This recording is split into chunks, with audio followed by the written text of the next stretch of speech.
انسان جب اس دنیا میں آنکھ کھولتا ہے تو اس کا ایک نام رکھ دیا جاتا ہے۔ یہ نام اس کی پہچان ہوتا ہے۔ ذرا بڑا ہوتا ہے تو وہ کہتا ہے میں فلاں ہوں یا فلاں ہوں، اور ایسی ہزاروں نام ہزاروں انسانوں کی جان بن جاتے ہیں۔ اس میں کے پیچھے پورا جہان آباد ہوتا ہے۔ شخصیت، ذات، صفات، پسند ناپسند، تعلیم، گھر بار، رشتہ دار، ماضی، حال، ہزاروں روح اس جہان کے اندر سمٹے ہوئے ہوتے ہیں۔ اسی میں کا شعور انسان کو بتاتا ہے کہ وہ کیا خوبیاں رکھتا ہے، کتنی صلاحیتیں اس کے اندر پوشیدہ ہیں، وہ کتنا کمزور ہے، کتنا مضبوط ہے۔ گویا اس میں کا شعور انسان کا اپنا تعارف ہوتا ہے۔ ہونا تو یہ چاہیے کہ انسان کو اپنا تعارف بہت اچھا معلوم ہو، لیکن اسی تعارف میں انسانوں کی اکثریت بہت دھوکہ کھاتی ہے، کیونکہ انسان وہ بننے کی کوشش کرتا ہے جو وہ ہوتا نہیں ہے، یا وہ دوسروں کے سامنے وہ ظاہر کرتا ہے جو دراصل اس کے اندر پایا نہیں جاتا۔ وہ یا تو اپنی توانائی اپنے آپ کو بڑا اور اچھا ثابت کرنے پر لگا دیتا ہے، یا پھر اپنے ہی اندر غلط فہمی کے بت تراشتا رہتا ہے کہ اس کے جیسا کوئی نہیں۔ اور یوں جو چیز بظاہر سادہ سی لگتی ہے ایک بڑے دھوکے کا روپ اختیار کر لیتی ہے۔ یہ دھوکہ اس کی انا یا ایگو ہوتی ہے۔ جب انسان اس انا کی اینک لگا لیتا ہے تو اسے اپنا آپ ساری دنیا سے بڑا دکھائی دیتا ہے۔ اس کے آس پاس چلنے پھرنے والے انسان اس کے لیے چونٹیوں کی مانند بن جاتے ہیں۔ وہ ان کے درمیان چلتا ہوا انہیں روندتا جاتا ہے۔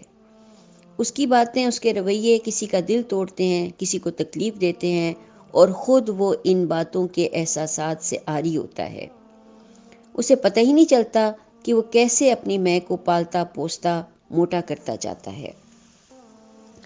ہاں، البتہ اس کی یہ ایگو اس وقت بڑی ہرٹ ہوتی ہے جب کوئی اس کے منہ پر یا اس کے پیٹھ پیچھے اس پر تنقید کر دے، اسے کہہ دے کہ تم ایسے اور ایسے ہو۔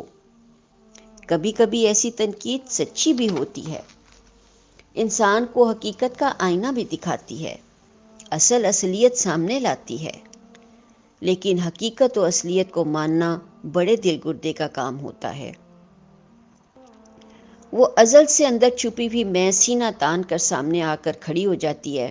مجھے کسی نے کچھ کہا تو کیوں کہا؟ پھر دل کی تنگی، غصہ، نفرت، حقارت، ریاکشن اور اسی نوعیت کے بے شمار جذبات سینے میں پروان چڑھنے لگتے ہیں، اور یوں ایک چھوٹا سا منا سا نقطہ پہاڑ بن کر کھڑا ہو جاتا ہے، اور انسان ایسے بے شمار پہاڑوں کے بوجھ اپنے کندھے پر اٹھا کر چلتا رہتا ہے۔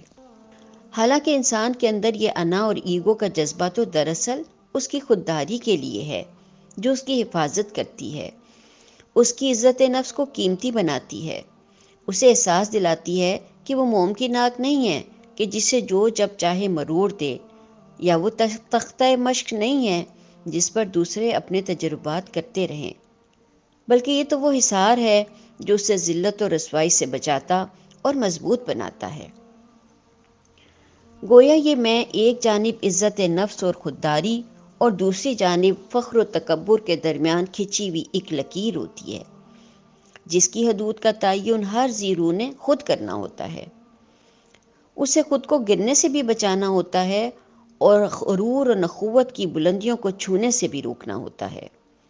وہ نرم نوالا بھی نہیں ہوتا جسے نگل لیا جائے، اور سخت پتھر بھی نہیں ہوتا جسے ہضم نہ کیا جا سکے، بلکہ یہ تو ایک ایسا لطیف نکتہ ہوتا ہے جو یہ سکھاتا ہے کہ اپنی پیشانی اس خالق کائنات کے آگے جھکا دو، بچھا دو جس نے تمہیں پیدا کیا، تمہاری ابتدا ایک حقیر قطرے سے کی، اور اس پیشانی کو اتنی عظمت دے دو کہ یہ دنیا کے کسی بھی تراشے ہوئے بت کے سامنے نہ جھکے۔